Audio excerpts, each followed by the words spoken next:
Welcome, one and all, throughout time and space for this episode of Weebs on the Weekends, the podcast where we break down the anime news highlights of the week and give a retrospective look on an anime that premiered 10 years ago. Today's episode will cover the anime news for the fourth week of July 2021, as well as our thoughts on whether to resurrect or rebury the 2011 anime Sacred 7. My name is Sam Martinez. I'm a part-time weeb, full-time automail mechanic. With me, as always, is my co-host Jay Johnson, part-time weeb, full-time English language sensei. Now, Jay, I'm a bit remiss because today we're reviewing a Sunrise property, and yet I had forgotten to tell you last episode about my experience watching the Gundam Hathaway movie, as well as watching the Black Widow movie in our last podcast episode. So I feel like I have to talk to you a little bit about that before, as a prerequisite before we go forward. Yeah, I'm just thinking about the Hathaway movie because, I'm glad we covered a bunch of news stories about it, and I was like, man, I'm never going to get to see this movie, and it looks so interesting, so I'm glad that you got to see it. So yeah, tell me about it. I would say that for newcomers with Hathaway, it's more, I would say you probably can watch it alone, but it's better to watch it after seeing the movie Char's Counterattack. It's supposed to be a sequel. I guess it is, but it isn't. It follows the character Hathaway Noah, which is Noah Bright's son, and his exploits as he gets older. He was introduced in Char's Counterattack, and I would say the main thing that Hathaway's movie really focuses on is now that he's older and he's he's made decisions up until that point, and essentially he is put into a situation that is very similar to the situation that he was in Char's Counterattack. And it's just very interesting because after watching Char's Counterattack and watching Hathaway, you get to see Hathaway sort of struggle or have this inner struggle with his resolve to see if he's going to follow through with what he has done up until this point, or if he's going to fall into the same traps and mechanisms that had held him back in Char's counterattack. So I sort of like it because I would have to say that I relate to the character on some level in the sense of, just like how everybody else works. Well, I feel like it's something that's very relatable, where it's like, doesn't matter how much you've grown or anything else like that, you sometimes find yourself in similar situations that you were in the past, and depending on whether or not you've truly grown as a person really is reflected on what you do in that situation, on whether or not you essentially do the same thing that you've done before, essentially stay in the hamster wheel, or you take the you bite the bullet and you do the painful thing and try to go past your try to grow from your past and previous experiences, and doing the best not to essentially feed into that negative feedback loop. But other than that, it was pretty interesting. It was a different Gundam story that I've seen up to this point, and it's going to be interesting seeing how they move forward, because I think you've mentioned it before that in the Gundam franchise, they're going to be focusing on the next 100 years after Amuro and Char, so it's like we're going to be moving forward in the timeline a little bit. Exactly, yeah. We mentioned this in the news segment, I guess it was months ago now, because Hathaway was scheduled and it got pushed back because of all the things around COVID and restrictions in Japan. But yeah, so Netflix is doing a live adaptation of a Gundam franchise, which I guess is tied into Hathaway, since it's scheduled either to premiere this year or first quarter next year.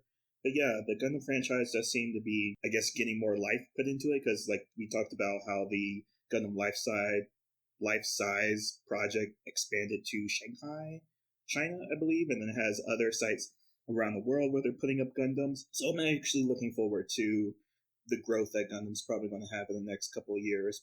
So before we get into the news, Jay, how are you doing this week? I'm doing pretty well. It's the end of my summer break, essentially. Well, I have 3 weeks technically left before the school year starts, I but was I'm about to say, getting that doesn't sound like an ending. yeah, it doesn't. Well, it's just because I've been very much consumed with Minecraft for the past couple of months.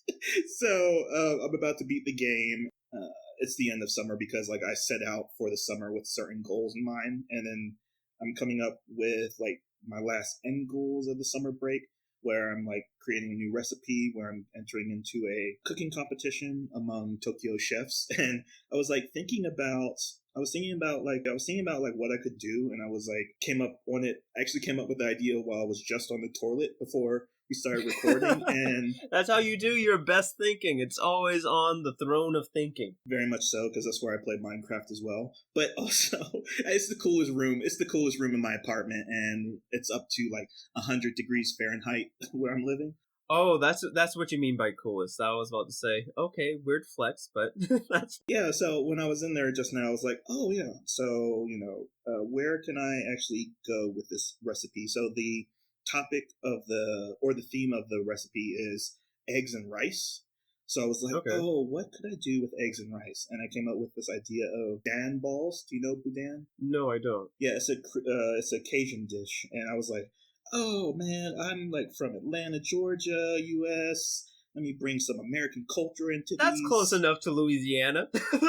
Oh well, so what the bouillon or boudin does in Louisiana, they like basically braise the meat. But since I'm like Atlanta born, I was like, oh, I'm going to smoke it like they do ribs in Atlanta. So change it up like that. So basically, boudin balls, like you mince up the meat and then you mix it in with like jambalaya kind of rice, and then you pat it into like balls.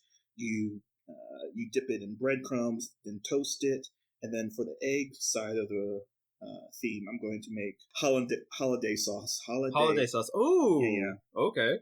So sprinkle that on top, and then mix that in with some Thai chilies. Roast some Thai chili, so to put a little spice in with the egg mixture. But yeah, so that's how I'm doing. End of summer, thinking of good recipes and getting ready for school. Actually, I need to get some supplies. Actually, now thinking about out loud about how I've been doing. But yeah, that's how I've been doing. So, you ready for some news, Sam? Okay, Soma, I see you. Yes, I'm ready for some news. And before we get into that, just want to say the time codes will be in the description in the dibbly doo down below. So, if you would, please, sir, hit us with some news. Yeah, news. Do I have news? Oh, yes, I have news. So, yeah, we got 5 news stories, and I sound very chipper, but the first news story is actually pretty dour news, but it's something that needs to be addressed for how we talk about, the anime industry. But this week, or Okay. July 18th, marks the 2-year anniversary of when the Kyoto Animation Studio got attacked. Yeah. This was pretty much a big story, and at the time where the Kyoto Studio One was firebombed, essentially, the guy was arrested and actually recently indicted with first-degree murder and arson. So somewhat justice was served for the 33 people that were killed during the attack. Do we know if he was targeting a single person, or did they mention anything about his motives at all? His testimony hasn't been made public yet. It's a highly violent crime, so Japanese courts really don't like to do that, to like publicize why the criminal Why does they things, did what because they did? because it leans into a lot of fears that like the Japanese prosecution does with like suicide watch.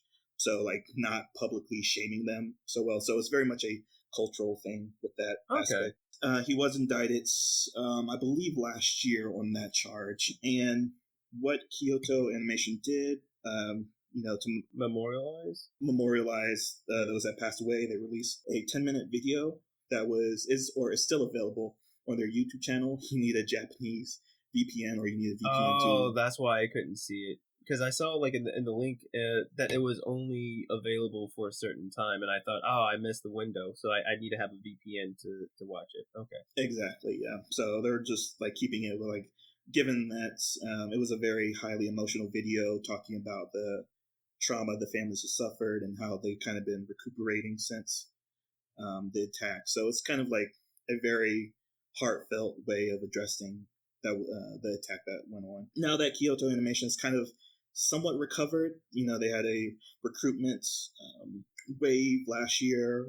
They haven't had any productions the past 2 years, essentially, except for already finished projects at the time, like Violet Evergarden movies. And this season, they came back with Miss Kobayashi's Dragon Maid S, which is the second season. So this is actually the first production they've had and basically new in the past 2 years. But Sam, other than that, I wanted to ask you, do you have a favorite Kyoto or Kyo anime that can come to mind? You would ask me, and I don't have the list of stuff in front of me, but while I'm searching for it, now that you mentioned Kobayashi's Dragon Maid? second season, the S, dude, just they came, and I told you about this before, like I've seen some of the parts, like they came back so hard, and I think it was because of you and a mutual friend of ours.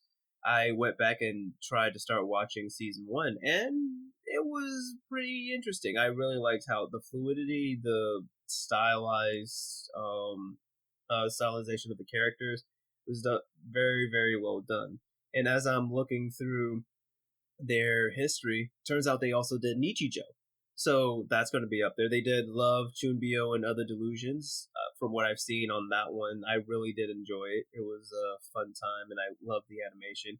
I think it's easier to do good on animations in works like that, like with Kobayashi's Dragon and with Chunbyo, because for the most part, it's essentially just routine or very tame surroundings. It's more slice of life, and then for the very fantastical things, that's when you can be explosive in your creativity and you can take time to focus on that. Whereas everything else, like say like when Kobayashi's at the office, it's just a regular office. It's not like an office in hell or on another world. You just draw it like any other office, so you don't have to work as hard. But even then, some other studios can mess it up that way. Right, because back in the 90s, like Kyoto Animation kind of pushed the whole moe aesthetic with like Lucky Star, K-On, Clan Ad. Yeah, they kind of did that with PA Works, kind of hand in hand, kind of pushing the moe aesthetic forward. But what I really recall, or at least sticks in my mind when you say Kyoto Animation, is Beyond the Barrier, which is a very underrated series. Basically, a girl in glasses is a demon hunter, and she's stuck with a... They did that one? Yeah. Oh, that was so good. Okay, yes. So yeah, Nichijou we covered on the podcast a few episodes ago, but yeah. So I just wanted to like take this time just to say like what is our favorites, why we remember Kyoto Animation, the work they've done. But yeah, glad that this attack is behind us and that the culprit was formally indicted on charges. So moving on to a second news story, which is I ordered in our news to be a little uplifting from talking about like a arson attack, is the shit show that is the Tokyo Olympics. I don't think it's that much better, but it seems like we're moving up. Though we're moving up. We're not sandbagging our audience like Bambi did. we're easing them out of it. Exactly. So I mean, I just find it uplifting that the world is kind of getting a intimate look at how terrible Japanese bureaucracy is and how the mishandling of the Olympics has kind of gone on. Because, spoiler alert, we actually had like plans to go to Japan this year, which kind of fell through. And, we were going to go at the time of the Olympics, but that was last year. So the Olympics had their opening ceremonies on this past Friday, July 23rd. And basically the Monday before that, the master composer of the opening ceremonies resigned. So that's the news story. This dude, let me think of his name. He's the composer of the Carol on Tuesday OP, so that's why I know him. But his name is, tell me. No, it's Keigo Ayomada. He's also known as Cornelius. That's the dude. So he's also responsible for Code Geass? No, Ghost in the Shell. Ghost in the Shell Rise, the kind of new installment to the series, but he resigned because there was a resurfaced interview back from the 1990s when he openly admitted to physically and sexually assaulting classmates and disabled people. He's working for, yeah, it's horrible. And like you said, like he's working for the Paralympics too. So it's like you're having a bully essentially help put on this competition for the people that he bullied. So it's like, I'm sorry, I didn't mean to break your train of thought. Oh no, it's fine. That's my exact point that I was going into is that one, that came forward, but also the official statement by the organization committee behind the Tokyo Games knew about that fact, and their official statement was along the lines, I'm paraphrasing, but it was basically, we have no plans to dismiss or have him resign. So he resigned on his own, and the organization committee was like, yeah, we had no problem hiring this dude to work for the Paralympics in this kind of position. And, the not master of ceremonies, but the composer of the opening ceremonies is a very, upfront role when it comes to the Olympics, because the opening ceremonies is kind of what everyone tunes in for. That's kind of like the big highlight event for the Olympics, because Beijing, Rio, Brazil. Rio. Yeah, and then now Tokyo. Like, what are they going to do? And it's funny that for the opening ceremonies, they played like music from Dragon Quest and Kingdom Hearts, Final Fantasy, the Tales series. So like all the work that he did show up, but he's no longer credited for doing the work. So it's just interesting that the again, I'm going to repeat this word because it cannot be understated how the Japanese government or even the organization committee has kind of just bungled this whole event. So, Sam, do you have like a favorite event that has happened so far that just shows like, the Olympics Games is not going well at all? No, it's funny that you say that, because I think this is somewhat related to another story that we're going to talk about. I don't know if you heard, but with the track and field, there was 2 American track and field athletes that had tested positive for marijuana use. And according to the rules, they can't compete if they were tested positive for marijuana. It's a shitty rule, but it's a rule. And the girls, they owned up to it. They're like, yeah, we knew it was a rule, but we did it anyways. And they were very mature about it. They're like, I knew about this, I did it anyway. One of them was going through a tough time with her family and wanted to get a break from it, but they took their loss with grace, right? And then, not earlier this week, I see an article saying how the U.S. women soccer team, I don't know if it was the head captains or not, but it was these 2 women on the soccer team. They say in an interview, like, what they do before each soccer match is they would hit up a blunt, and yet they're not being penalized, and they're allowing to compete in the Olympics. It's just mind-boggling, because like you said, like that's just like the Olympic Committee basically picking and choosing. Is like either be a same across the board, or like, because like that's just essentially being arbitrary.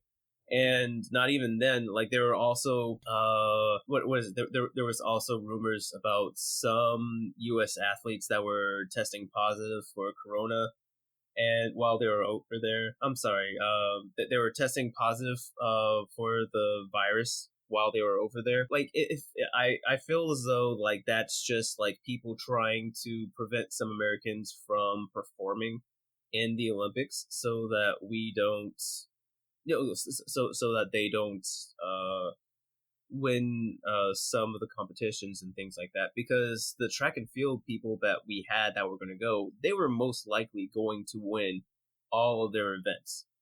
So it's disheartening, and my thoughts on the ceremonies are a little bit more bitter, because I was trying to tune in yesterday, but I couldn't at all because I don't have a cable subscription, and I was going through all of the free access NBC channels, and I couldn't watch it because I was too early. They're like, we'll put it on rebroadcast at the end of the day. It's like, no, I want to see it now because I know that it's going on now. I can see people on Facebook talking about it. I'll find the opening ceremonies later on, but I am butthurt that I wasn't able to see it as it was happening. Yeah, we're not post-virus world yet, but yeah, for how they're not really making it readily available on streaming services or anywhere, just free of charge, just to show that, we're doing our best in this situation. They're not doing their best. So, No.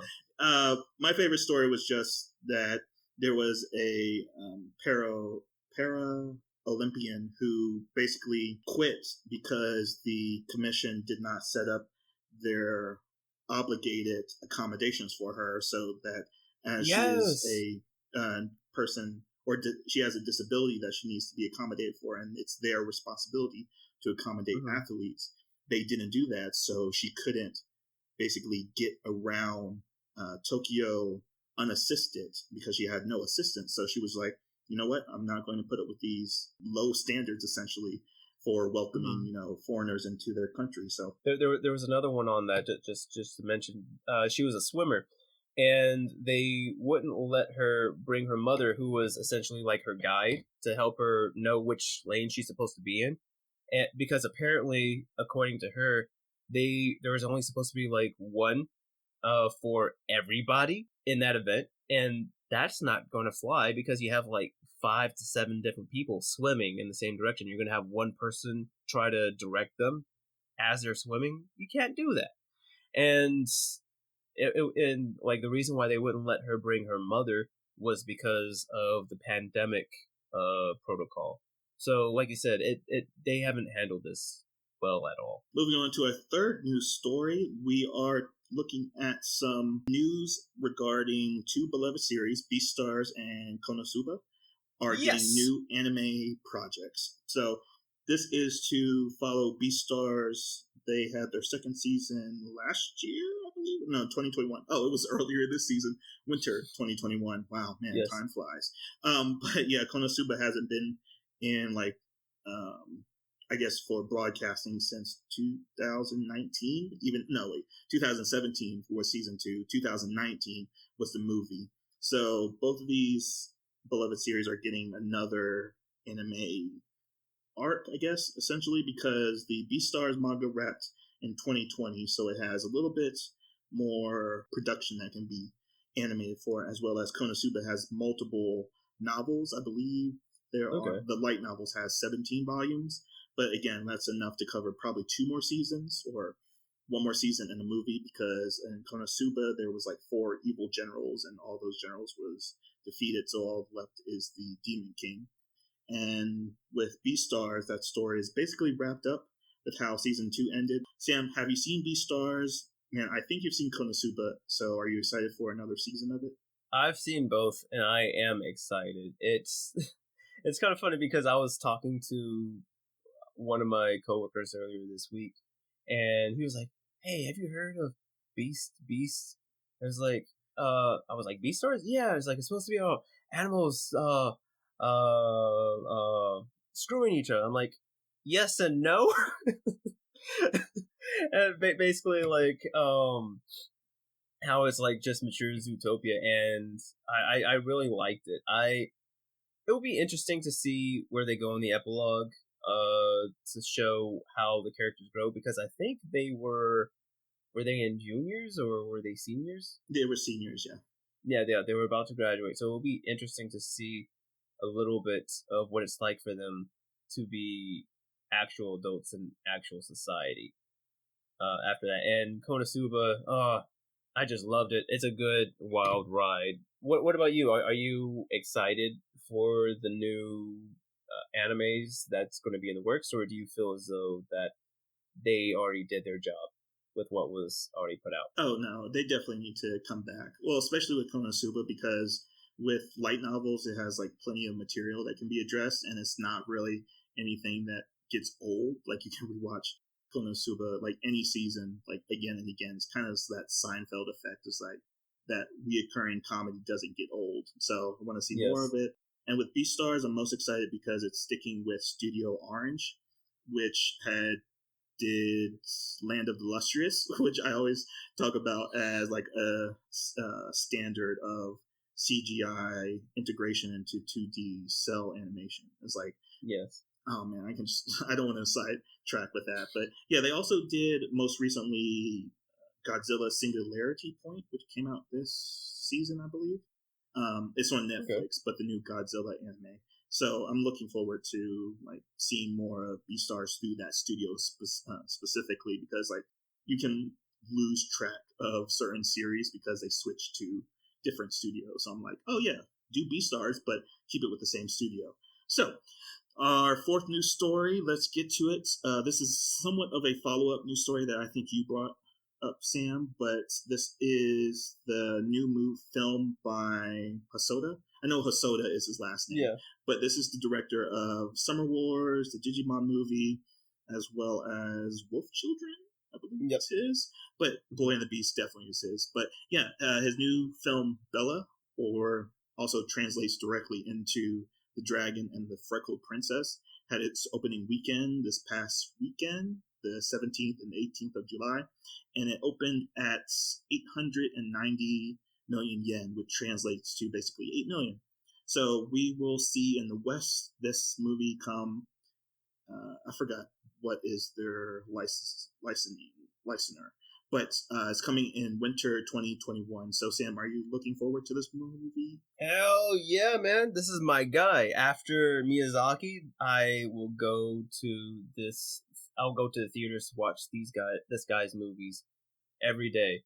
And I would say this is probably like he was probably the first person that I actively looked for in actual stores for like his movies when I realized that anime movies were still being done. Like I was looking for Summer Wars, I was looking for The Boy and the Beast in the stores. So I'm just really excited. I'm kind of glad that 8 million. That's about average, right? Or yeah, for well, given the translation, yeah, but 800, close to 900 million, yeah, it's pretty above board for Japan, especially since there's Tokyo just re-entered. Like, oh yeah, we're going back into quarantine. So yeah, it's kind of yes. yeah, it's kind of for these times. It's kind of above board right now. Oh, you mentioned you were talking about licensing. I'm just looking here. It says G Kids is licensed for North America. Oh, G Kids. Okay, cool. Yeah, so they're pretty good with their translation time. So yeah, we'll probably see Bella in theaters in the winter of this year or winter 2022. So the other thing about this program is, or this project, is that it's the basically 10-year anniversary of the studio.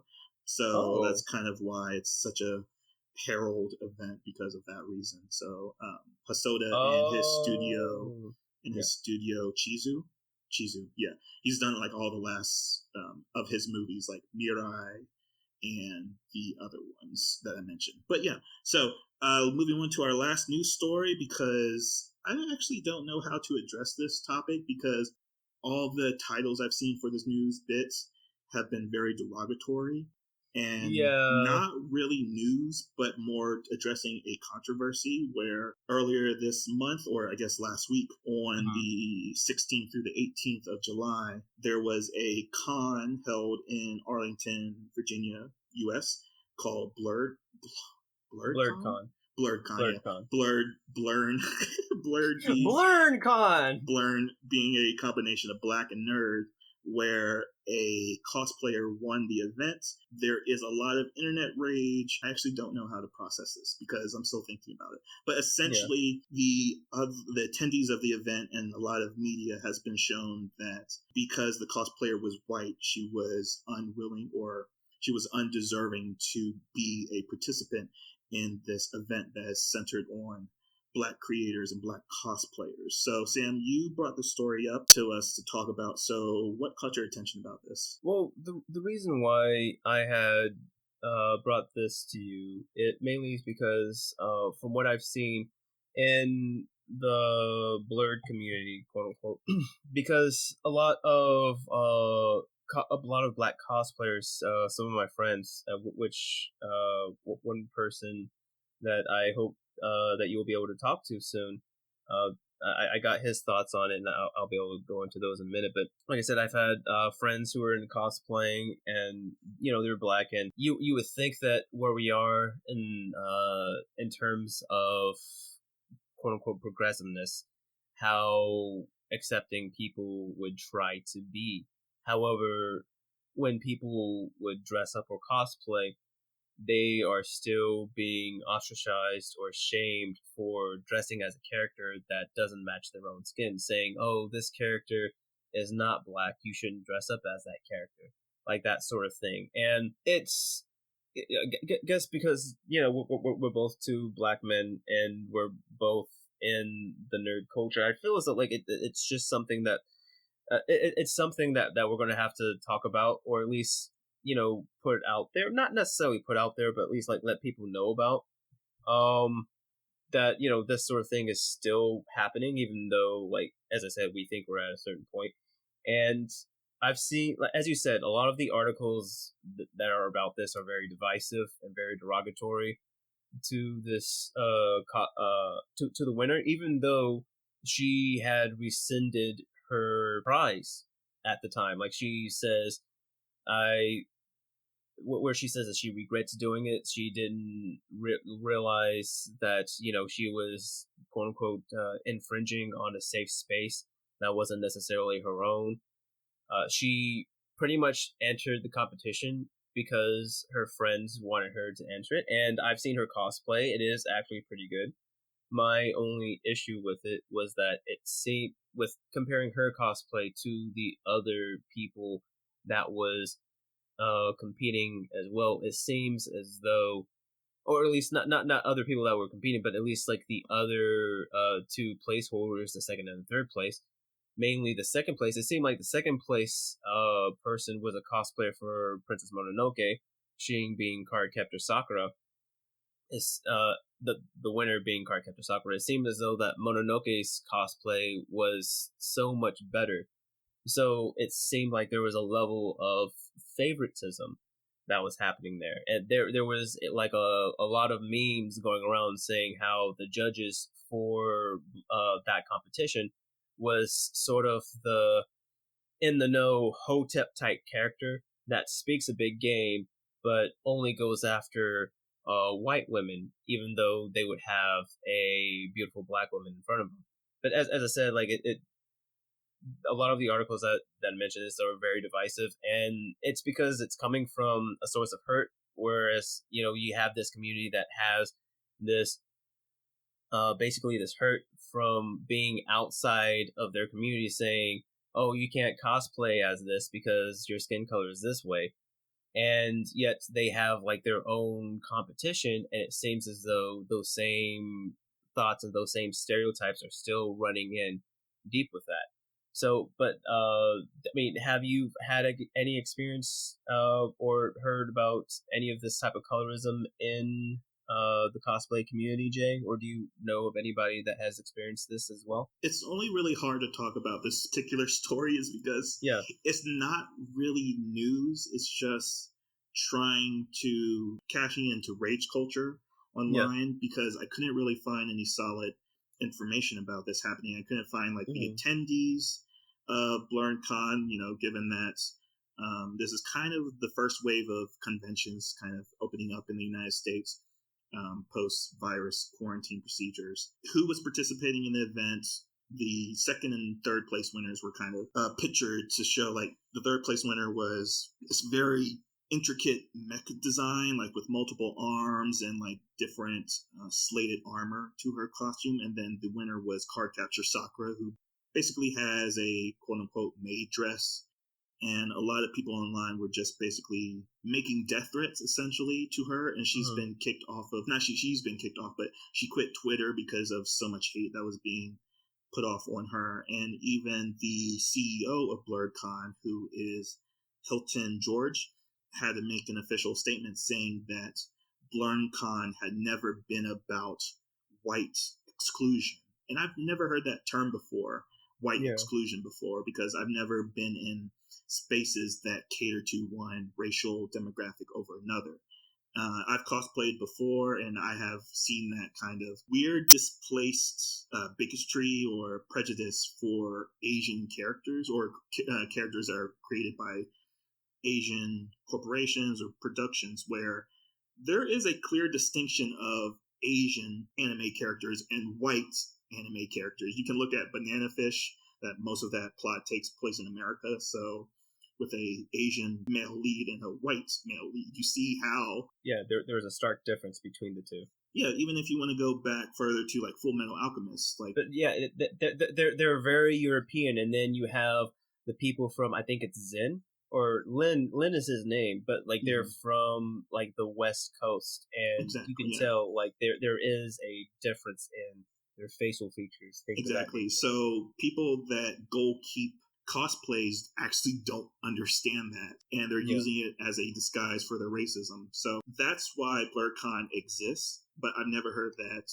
term white exclusion before, so it's very odd that this is the first time I've heard about it, and that everyone in the black community or black cosplay community is kind of saying this is what we wanted the event to be, even though the creator said we never meant it to be this way. So that's what my takeaway is about it. And just to mention, like, if you spoke about like the bias that the judge that you're speaking about is Dax Martin, and he was very insensitive in his Twitter thread about this subject, and he went on to say like, oh, the other judges were black, so sorry, the other judges were black with different areas of field of expertise, and she won out wide, and anyone that's really complaining, they always complain, and that's he was kind of deferring like losers are going to whine essentially, and that's just he just kind of missed the point. So I'm glad that the CEO stepped in and kind of overshadowed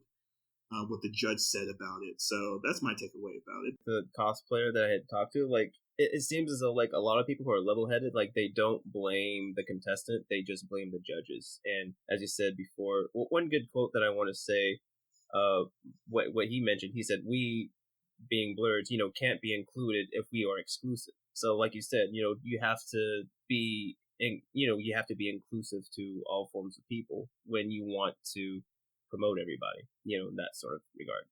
Exactly. And it's kind of like confusing, like being a snowflake with safe spaces. That's kind of not what BlurCon is. Like, if you create an exclusive area for people to thrive, that's good. But if you're saying you can't come in because you're this race, then you're kind of neglecting the point of coexisting, essentially. And it's odd that when you do set that up, then you have to say, oh, this is what we consider is black.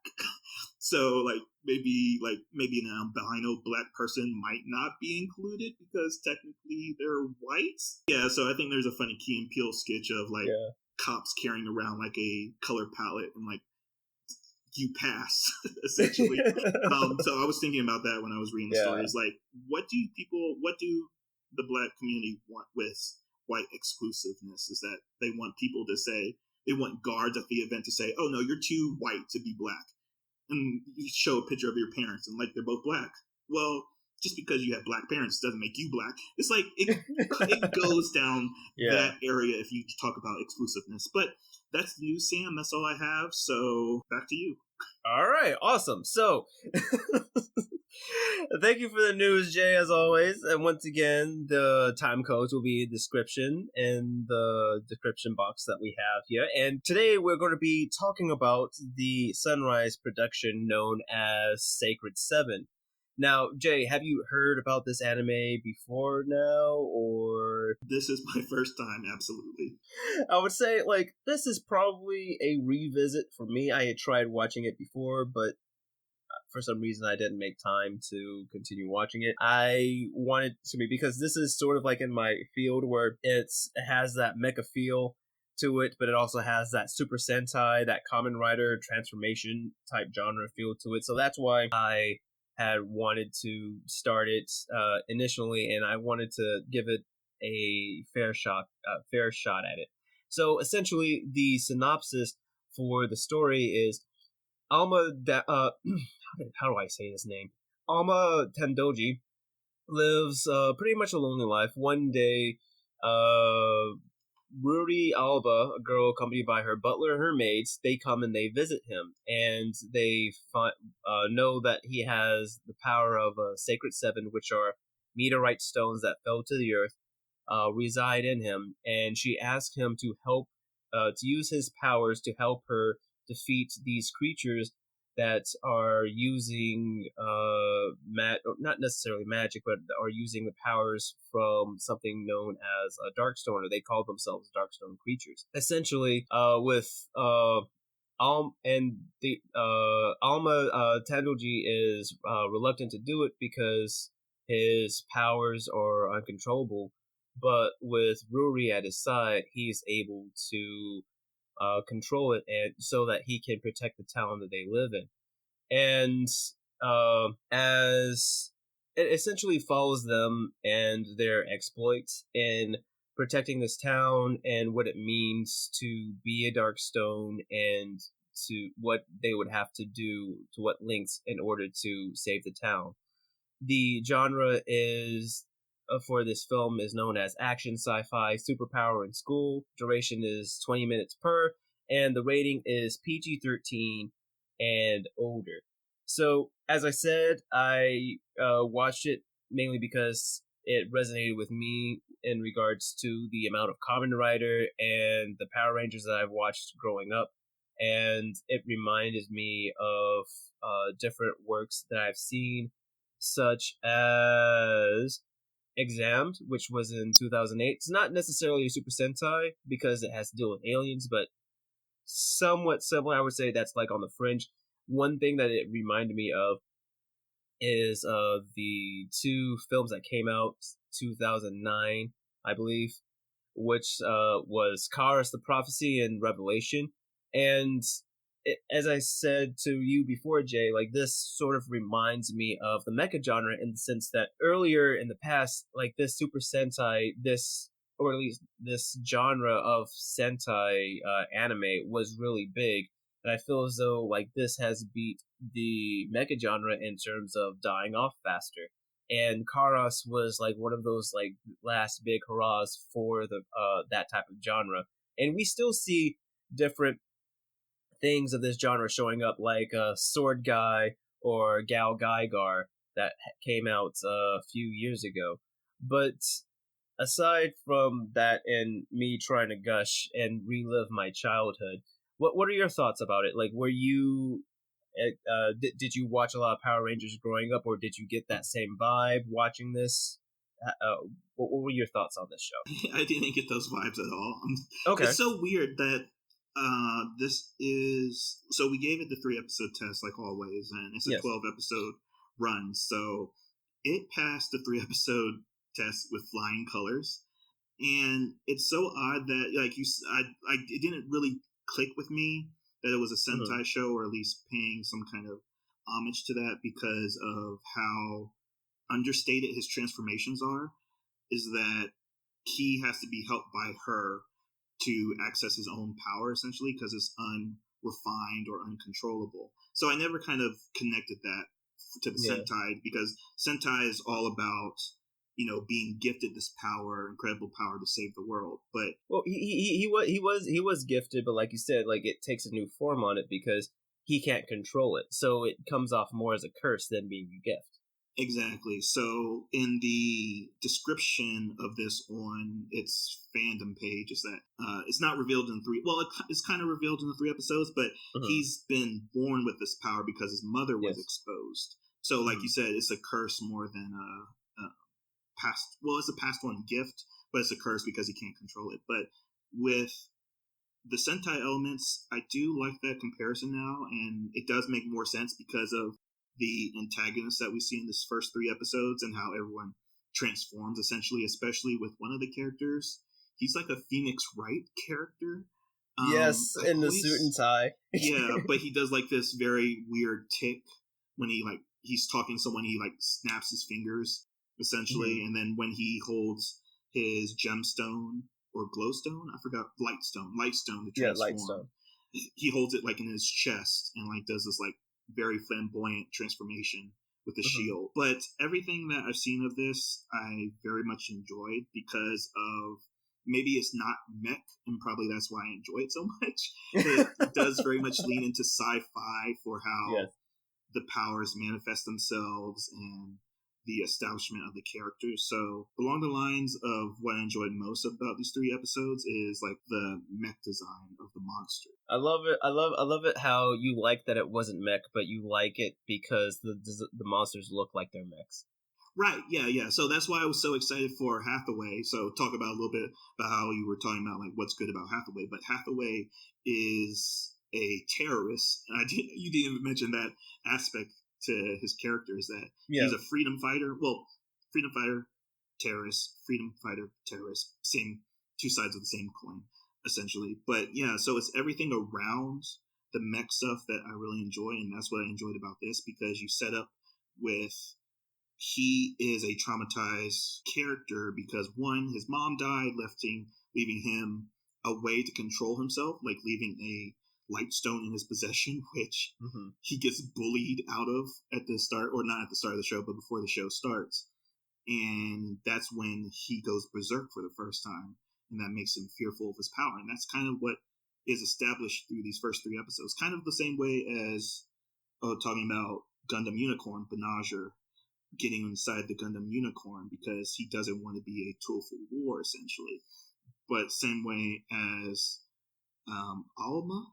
Arma. Yeah, he does want to learn how to control this ability, but he's learning how to control it by being thrown into a fight. So that's really endearing to him as a main character, is that the only way for him to be safe is to get into more danger. The paradox, yes. Yeah. And then even with the main antagonist, I guess, for these first 3 episodes, which has a lot of mystery to it, but they do flesh the main character out in these first 3 episodes. Like, he is another version of Alma being gifted with the Sacred Seven, these abilities of these meteorite shards, essentially. But he has it through like a negative, detrimental means of it. So, like, he has to take a vaccine that is the main push of the first 3 episodes, that this character is trying to find a way to stabilize his own powers. So, sorry, I'm going to gush about this series, but no, go ahead. It's good. It's good to see you gush on something that's not mech but so mech. To talk about the design of the mechs in the show, is that the reason I fell in love with his design for his bodysuit, essentially, so again, like the Sentai suit of his, is because it reminded me of Jin from Marvel vs. Capcom. I don't know if you remember Jin, but dude has a white uniform. He controls robots. He's from the series Cyberbots, I believe. I forgot. Full Metal Madness. And he basically calls down like a giant robot fist to fight with him. But the reason I love Alma's design is because he has this twin tail scarf. Yes. I didn't know that I love that aesthetic for heroes, but yeah, man, like the twin scarf is so baller. And then in the second episode, dude gets flung out of a plane, and he gets a surfboard, like in Eureka 7, and I was like, I didn't know I love that with mech design either. I was like, oh, that's why I love Eureka 7 too. So it's so weird that he has a great design. The villain has a great design. The villain has like these kind of 6 wings that kind of reminds me of Sephiroth from Final Fantasy. And then with the antagonists or of the monster designs, there's like a centipede, there's a snake, there's a Medusa, there's a Pegasus. So it's very creative. Even in these first 3 episodes, we get 4 different mech designs for these like creature mechs. And then an antagonist design, which has like horns, it has 6 wings. And then the dude that snaps, that looks like Phoenix Wright, has his own design. And we get like a personal bodyguard who is a badass by herself, gets dual guns, but she only has like one of the Sacred 7 powers, so she can only do so much. But how she uses it can get into a standstill with the guy that has all 7 abilities, because she's so proficient with her one. So I'm sorry, I am gushing so much. No. And I'm glad that you brought her up, because she was a big reason why I made the Super Sentai and the Kamen Rider. When she transforms, right? She says henshin, right? But like she says it like in a mocking way, like she's making fun or she is referencing Kamen Rider and Super Sentai, because that's what they say. Henshin literally means transform, and she's like, oh, Henshin, it's like, might as well say it since I'm about to do it. And with the subtitle that had it for it, like it said, like it made her say it's morphin time, right? So it's just like her with that lackadaisical attitude is like, that's something that a laid back adult would say who did watch that growing up. And so like that's why I had like a little kid giggle inside of me for that moment. Like you said, she is a badass in her own right. Yeah, for sure. And then apart from that, I would say the thing that bothers me most about the series, and it's something that the series itself is not at fault for, but this did happen at the end of Bandai Entertainment foreclosing. So Yes. it's not available anywhere. And I don't know how you watched it, Sam, but I watched it fully on YouTube, because that's the wonderful thing about some of these older animes that we've been reviewing, is that because the licensing agreement has been lax or has been expired, that YouTube doesn't flag it because it doesn't violate copyright laws. So I watched it fully on YouTube, these 3 episodes, even though all 12 episodes are readily on YouTube. So I just wanted to say that if you have trouble finding the series, it's right there on YouTube for free. It's not even available through, I think, Sentai. They don't even have it on their website. Exactly. Oh, that is a shame. Yeah, it was available back until like 2014 on Hulu, but because the licensing elapsed, it's nowhere available. Not even on there's no Blu-ray of it. It's not on Amazon. It's not anywhere. It's not on streaming. It's not on iTunes. I wouldn't say like you said, there's no Blu-ray, but you can buy the CDs off of Amazon. Oh, I mean, that's what I mean. It's like Amazon. It's not for Amazon to stream. Right. Yeah. But I mean, it's meaning that there's a limited number. It's not widely produced like you would expect the other series that we've talked about are. So this is like a first time thing for the podcast to talk about a series that isn't readily available. It's like a diamond in the rough.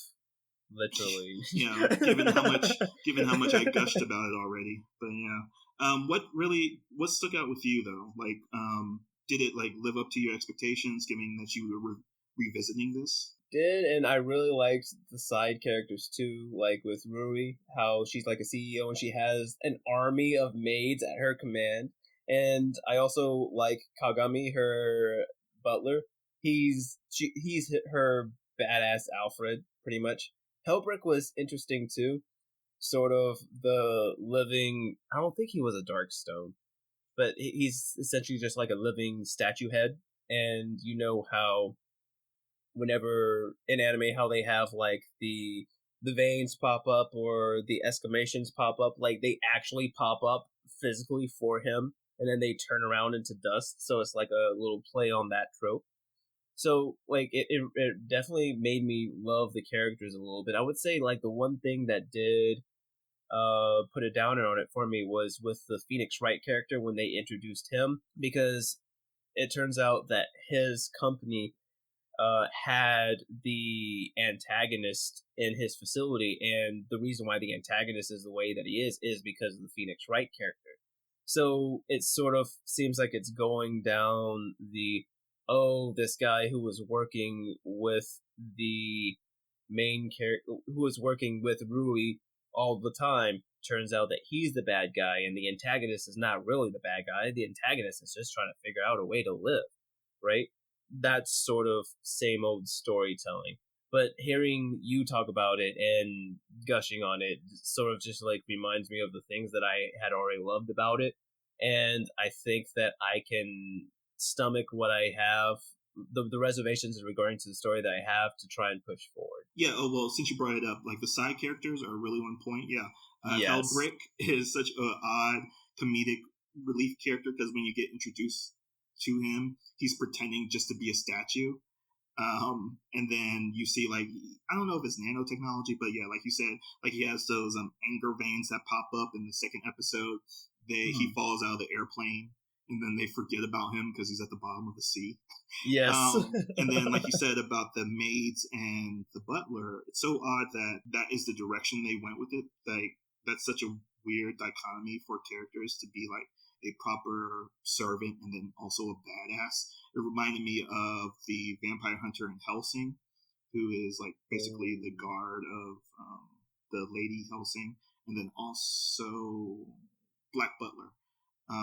Even though he isn't that badass, he isn't like a demon or vampire hunter, he does have like this mech that he can get into, and he's like on the front lines, like he's literally Ruri's knight, and he's the one that's kind of pushing Alma to join the organization, because it's revealed in the second episode, I believe, that Ruri is doing all this because her sister has been crystallized. Yes. And that's like her motivation. So you're getting, again, like why this sells with the 3-episode test is because you get everyone's motivation. You get like who the villain's going to be. It's the dude snapping his fingers. You get a good antagonist who is essentially an anti-hero. But like you said, like this isn't actually something I've seen before in animes, that the hero is actually joining the villainous organization first and foremost, and we as the audience members see that already, but because he needs Rui's help, he kind of has no choice but to join them. And there's a lot of scenes of him like digging in the river for the jewel that his mom left him, because that's where the bullies threw it, and he's gathered a couple of friends, and that's another testament to the side characters, because you have that newcomer Wakana.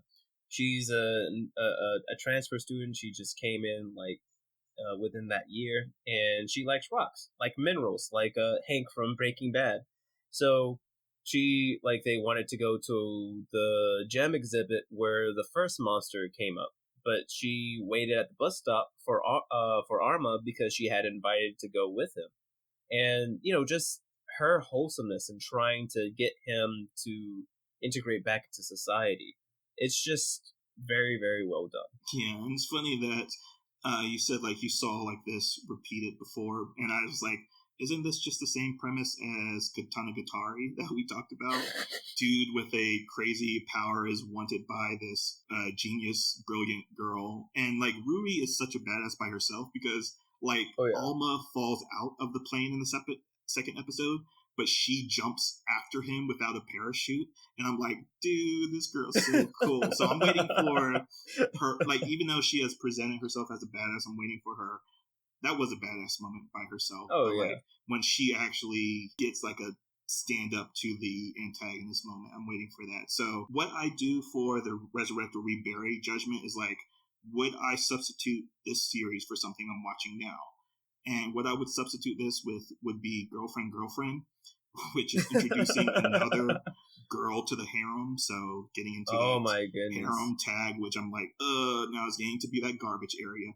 But I would definitely finish watching these 12 episodes that, 9 episodes left of the series. And it has a movie. Yeah, that's right. It does. It has a special and it has a movie. Yeah, it's a special, it has a movie, and it also has a manga that was written at the same time as the anime. So it does that in-step thing that some of these 2010 anime were known for. But for that reason, I would definitely give it a Resurrect. Yes, and I would agree with you there. I was a little bit on the fence just because it seemed like the story was a bit too clear for me. But seeing what you're hearing what you're saying, like, it would be fun to see them get to that point, and definitely see Ruri have that badass moment. And it's now I'm getting fired up to watch it again. So I would definitely say Resurrect on Sacred 7 as well. So that's a Resurrect from the both of us, Jay. That's pretty awesome.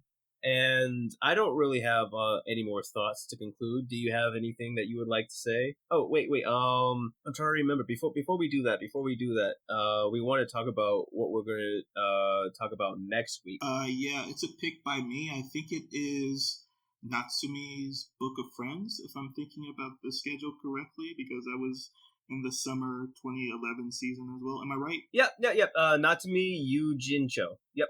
Yeah. So that translates to Book of Friends. It's one of those anime that I didn't catch at the time, but it has one of those iconic animal side characters. It's like white cat with orange and white on his back.